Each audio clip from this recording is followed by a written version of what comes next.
النهارده باذن الله هنتكلم عن الفيزياء، ولو انتوا لاحظتوا ان انا ما طلعتش علقت خالص على الامتحان العربي، وان انا شايفه ان انا مش من حقي او من حق اي حد ما امتحنش الامتحان يعلق على الامتحان. انا بالنسبه لي الشخص الوحيد اللي يقدر يقيم الامتحان هو الطالب. يعني ما ينفعش انا اطلع مثلا اقول لك اصل الامتحان ده انا شايفاه الامتحان ده كان متوسط، اصل الامتحان ده فيه تريكات في النحو بس القراءه والنصوص كانت سهله موت. انا ما ينفعش ان انا اقول لك كده. انا متاكده ان انا لو اديتك الامتحان ده بعد اللجنه انت في حاجات انت حلها غلط هتحلها صح. رابط اللجنه ذات نفسها والتوتر ممكن يخليك انت تكون عارف الاجابه وتحلها غلط. فبجد يا جماعه يعني مش عايزاكم خالص تاخدوا كلام من المدرسين او ناس اليوتيوبر اللي مثلا بتطلع تقول لك تقييمي في الامتحان ده وهكذا وهكذا. خلاص العربي دان، انت المفروض تفرح، انت خلاص العربي يعني ماده اتشالت من عليك، الدنيا زي الفل. تعالوا النهارده نتكلم عن الفيزياء، هقول لكم ازاي تتعاملوا مع امتحان الفيزياء، وباذن الله كمان هنعمل جدول حلو قوي لذيذ كده تقدر تلم فيه الفيزياء. ولو انت ما بداتش فيزياء خالص ايه الاولى ان انت تبدا بيه، تمام، وايه الاسهل يعني كمان ان انت تبدا بيه. تعالوا كده بس ناخد مثال هقول لكم انا بقى بتعامل ازاي مع الامتحان الفيزياء. هجيب بس ورقتين ونرجع نشوف. جبنا الورقتين بتوعنا، ادي ورقه هنعتبر ان دي ورقه الاسئله، وهنعتبر ان دي ورقه البابل شيت. هنسيب دلوقتي ورقه الاسئله على جنب، انا دلوقتي معايا ورقه البابل شيت. ايه اول حاجه اعملها اول ما اخد الورقه بتاعه البابل شيت؟ بصوا يا جماعه، في ناس كتير جدا منكم بتنسى ان هي تظلل نموذج الاجابه. دي كارثه والله يا جماعه، دي كارثه معنى الكلمه. انت ما ظللتش نموذج الاجابه على اي بناء الامتحان بتاعك هيتصحح. انت اول حاجه بسم الله الرحمن الرحيم تاخد كده، تجيب قلم كمان عشان يكون الموضوع حقيقي. يعني اول ما تاخد ورقه البابل شيت تظللي نموذج الاجابه بتاعك، تكتب لي بياناتك، تتاكد من رقم الجلوس، يعني هنعتبرها ان ده قلم رصاص. هتعمل نقطه على رقم الجلوس، اماكن رقم الجلوس، وبعد ما تتاكد خلاص وتراجع مكان النقط دي تبدا انت تظلل بالقلم الجاف بتاعك. تمام، ظللت بالقلم الجاف بتاعك الحلو الجميل البيانات بتاعتك وكتبت كل حاجه. القلم ده هيتعمل كده بسم الله الرحمن الرحيم كده اهو، هسيبه مش هستخدمه دلوقتي. ورقه البابل شيت هحطها كده جنبي على الديسك، ايا كان المراقبين بقى هيعدوا ان هم يمضوا عليها والكلام ده كله، وابدا بقى معايا ايه. طيب دي ورقه الاسئله بتاعتي. اول ما اخد ورقه الاسئله بتاعتي اعمل ايه؟ انا عمري ما بدات احل السؤال على طول. يعني مثلا دلوقتي بحل قال لي احسبي المقاومه، انا بديك مثال، قال لي احسبي المقاومه، انا هعمل ايه؟ هل اروح احسب المقاومه؟ يستحيل، انا عمري في حياتي ما عملت كده. اهم من ان انت تحل سؤال الفيزياء ان انت ترتب خطوات الحل، ترتيب خطوات الحل اهم شيء في ان انت تحل.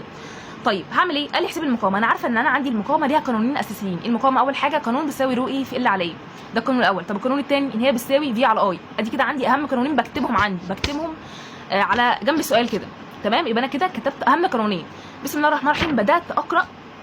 طبعا كل ده برصاص، انا بشتغل في البوكلت بالرصاص. بدات اقرا السؤال، قال لي اذا كان شده التيار بيساوي كذا، اقف ما تكملش قرايه، انت رايح فين؟ اقف، الاي بيساوي كذا. مثلا وكانت تمر فيها كميه من الشحنه الكهربائيه تساوي كذا، اقف انت رايح فين؟ اكتب الكيو بيساوي كذا. وكان الشغل المبذول بيساوي كذا، اقف انت رايح فين؟ اكتب الشغل المبذول الدبليو بيساوي كذا.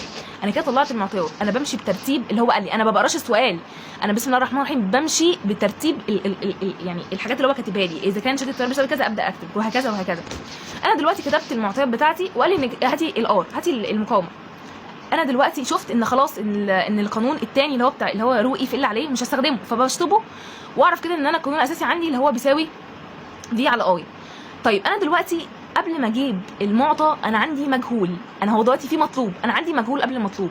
لازم تروح تطلع المجاهيل قبل المطالب، انا ماليش دعوه هو طالب مني ايه، انا رايحه دلوقتي اطلع اللي ناقص في القانون. انا عندي قانون فيه ايه؟ فيه 3 حاجات، فيه الار وفيه الاي فيه الفي، هو مديني الاي فاضل لي الفي، هروح اجيبها من الكيو والدبليو. تمام، انا كده جبتها، انا كده جبت المطلوب، كده جبت المجهول. هبدا بقى اروح اجيب المقاومه اللي هو طالبها مني او ايا كان هي ايه. تمام، يبقى انا اول حاجه بشوف السؤال اللي هو سؤال مكتوب بصيغه عربيه، اللي هو مكتوب يعني كلام كده، ابدا اشوف الحاجه اللي طالبها مني دي واكتب القوانين الاساسيه بتاعتها على جنب، ومن ثم ابدا اطلع المعطيات. وبعد كده ابدا ان انا اشوف المجهول في القانون الاساسي ان انا هعوض فيه، وبعد كده اجيب المطلوب اللي هو طالبه مني. ده بالنسبه اللي هو سؤال مكتوب كده مكتوب بالكلام. طيب انا دلوقتي عندي رسم، اتعامل ازاي مع رسومات في الفيزياء؟ انا ما ببصش هو طالب مني ايه، بسم الله الرحمن الرحيم كده، انا ما ببصتش هو طالب مني ايه. ولكن مثلا هو طالب مني قراءه الاميتر، هل انا هبص هو طالب مني ولا بص، ماليش دعوه هو طالب مني ايه. انا بجيب الرسمه بتاعتي افصصها واطلع كل حاجه في الرسمه، كل حاجه، قراءه الفولتميتر، الاميتر، الفرع ده ناقص عليه ايه. طب انا ايه اول حاجه كنت ببدا بيها في امتحان الفيزياء؟ كنت ببدا بالفيزياء الحديثه. اول حاجه بسم الله الرحمن الرحيم كده، اول حاجه ببدا فيها هي الفيزياء الحديثه. بالنسبه لي كانت الفيزياء الحديثه يعني ما كانتش بنفس الصعوبه زي الفيزياء الكهربائيه كده. والفيزياء الحديثه عليها 18 درجه، يعني يعادل تلت الامتحان فيزياء حديثه. انت متخيل يعني؟ لا معلش ما تغلطش فيها. فانا دلوقتي بحل في سؤال واقف قدامي، انا بيبقى معايا ساعه في ايدك، ساعه في سؤال حسيت ان انا خد مني اكتر من دقيقتين تفكير، دقيقتين تفكير مش دقيقتين في الحل، خد بالك من الاثنين. دقيقتين تفكير ان انا اول ما بشوف السؤال بفكر ان انا هحله ازاي، انا ما ينفعش ادب بالقلم او ان انا ابدا اكتب قبل اصلا ما اشوف ان انا مرتبه خطوات الحل في دماغي، ان انا مثلا طلب مني كذا او انا هبدا بكذا وبعد كده اعمل كذا وبعد كده هقسم على كذا وبعد كده هجيب كذا، قشطه انا كده هبدا احل. لكن ما ينفعش ان انا ابدا بسرعه اقعد اشخبط واقعد اقول طب دي بتيجي ازاي، طب دي بتعمل ايه. لو انت السؤال هيجي معاك بالطريقه دي سيبه اخر الامتحان خالص، تمام. طيب تراجع بقى مع مين فيزياء، بما ان في مدرسين كتير جدا منزلين مراجعات، طبعا يعني اشكروا جدا جدا على المجهود ده. رغم انا سمعت مين وانا دلوقتي برجح مين، انا كنت سامعه مستر محمود مجدي ومستر حسن ماهر. طب انا دلوقتي برجح مين؟ طبعا ممكن تبقى طبعا تسمع مستر محمود مجدي ومستر حسن ماهر، بس انا شايفه ان مستر ودكتور كريلس عامل شغل عالي جدا جدا بصراحه، عامل فيديوهات كتير قوي، يعني تقريبا لم من الفصل الاول والثاني فيديو واحد. فالكهربيه هتسمعها من مستر او دكتور كريلس. طب الفيزياء الحديثه مستر حسن ماهر لم الفيزياء الحديثه كلها في 9 ساعات.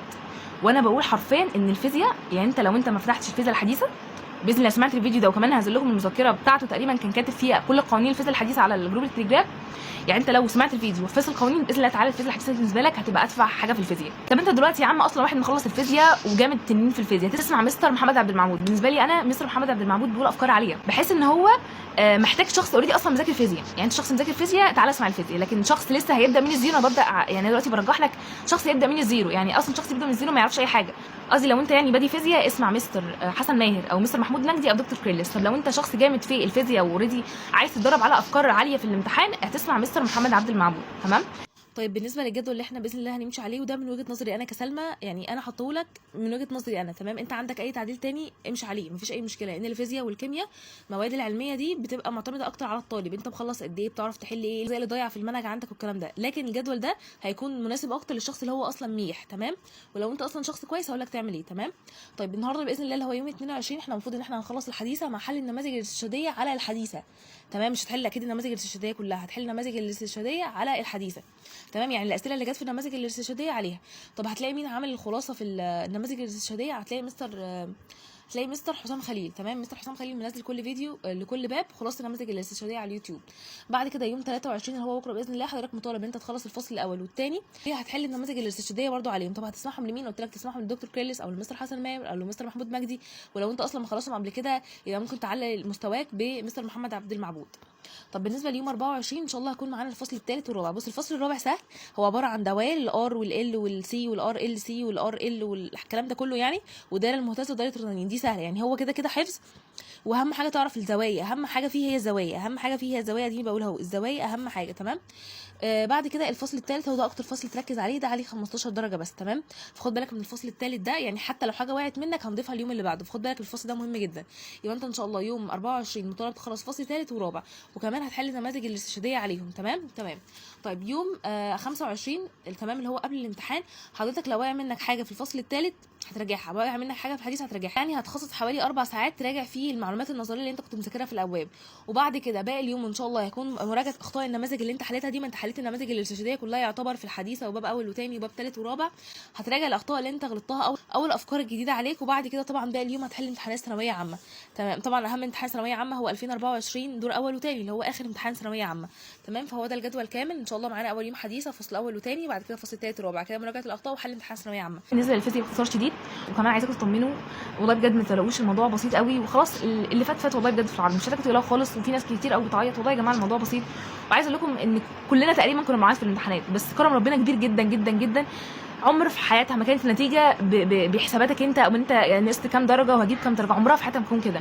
حرفيا حسابات ربنا غير، وباذن الله هتصدم يوم النتيجه بان انت ممكن تكون اصلا جايب حاجه 70 في العربي مع انك كنت فاكر ان انت هتشيله. والله بجد مش هتقلقوا خالص. بس كده، بتمنى ما اكونش طولت عليكم. باي باي.